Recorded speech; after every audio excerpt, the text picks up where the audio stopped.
Sanibonani South Africa. Elokuthatha leli thuba ngokukhulu ukuzithoba futhi ngokukhulu ukuzehlisa. Ngixolise kubo bonke abantu engibathukile kusukela nje selokhu ngafika la kuma socials.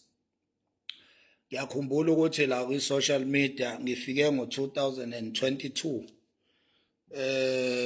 Indlela enginethuke ngayo isezingeni eliphezulu kakhulu.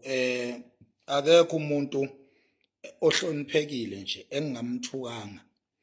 Ngithuke umuntu ohloniphekile, ngathuka umuntu nje ongahloniphekile, umuntu nje o-ordinary. Ngiyaxolisa ke kini nonke. Kwabakhonza uNkulunkulu abambiza ngoJehova, lo abakholwa ukuthi uyena owumdali wezulu nomhlaba. Bakhonza uJesu, bakhonza nomoya engcwele. Ngicela bangixolisele kulabo bantu labo ngabathuka kakhulu labo uNkulunkulu babo. Ngicela bangixolisele kubo labo uNkulunkulu babo. Nabo ke labo bantu baphinde futhi bangixolele. Ngathiwa umzalwane, ngathiwa uzibiza ngekholwa noma uzibiza ngeMuslim noma nje uzibiza ngayiphi inkolo. Ngixolele ngane yakwethu lixhoshwa libhekile. Ake ngixolise nje kuzo zonke izintombi nezinsizwa, omama nobaba, ogogo nomkhulu, abafowethu nodadewethu engibathukile nje ngabachapha ngenhlamba.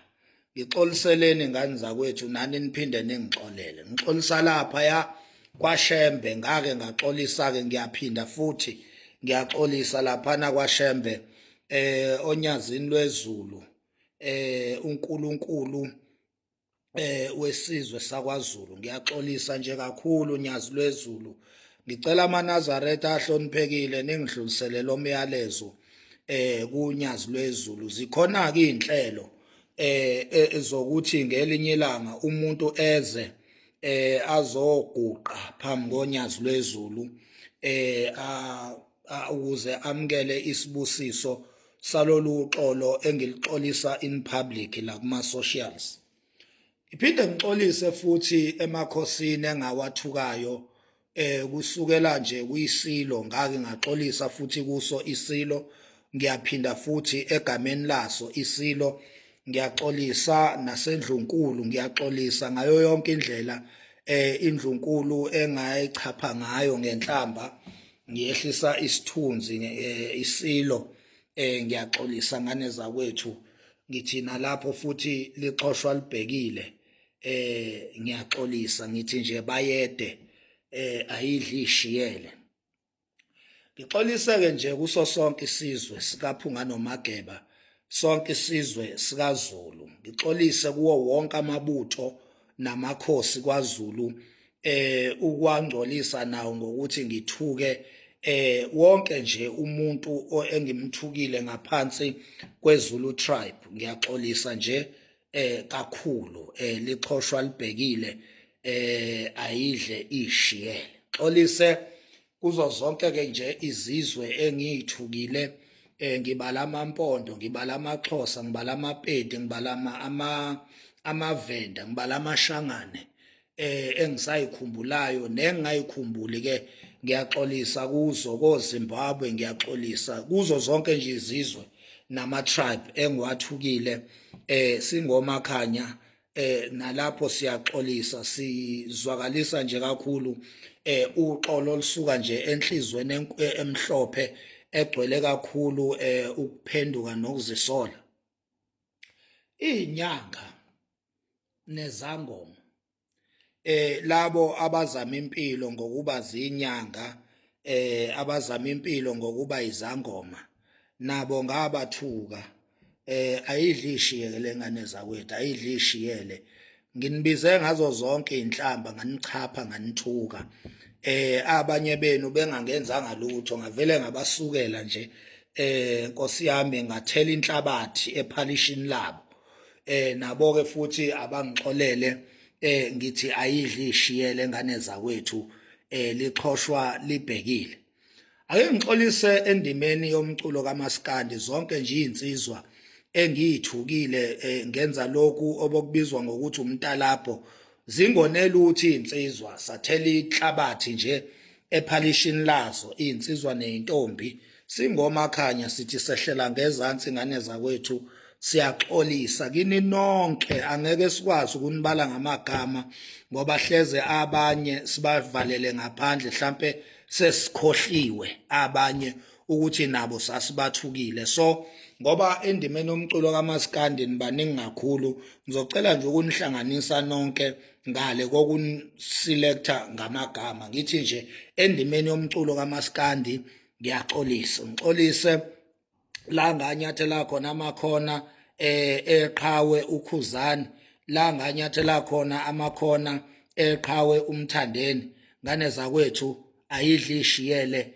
lixhoshwa libhekile ngiyaxolisa ngixoliseke nje kuyisizwe sonkana South Africa angixolise futhi lapha kuyinsizwa yasemachunwini ungizwe umlando umfoka Mchunu ngiyaxolisa ngizwe mfowethu ngiyazi ukuthi la ku social media vele mina ekade nje ngakutalapha ngikuthuka mfowethu ngakutalapha nawe ke vele kukhona nawe la wahamba khona wahamba ungithinta ungazange uqinisekise ukuthi uyangithola kuqala uzwe iside lami kodwa ke mina esayidini lami ngizwe Mchunu mfowethu ngiyaxolisa kakhulu emagameni aphume emlomeni wami ngiphinde ngixolise futhi nange recording oyitholile entsha sha recently la khona bengihlangene nomunye umnewethu engimkhonze kakhulu nengimhlonipha kakhulu ngisixoxa nje ngawe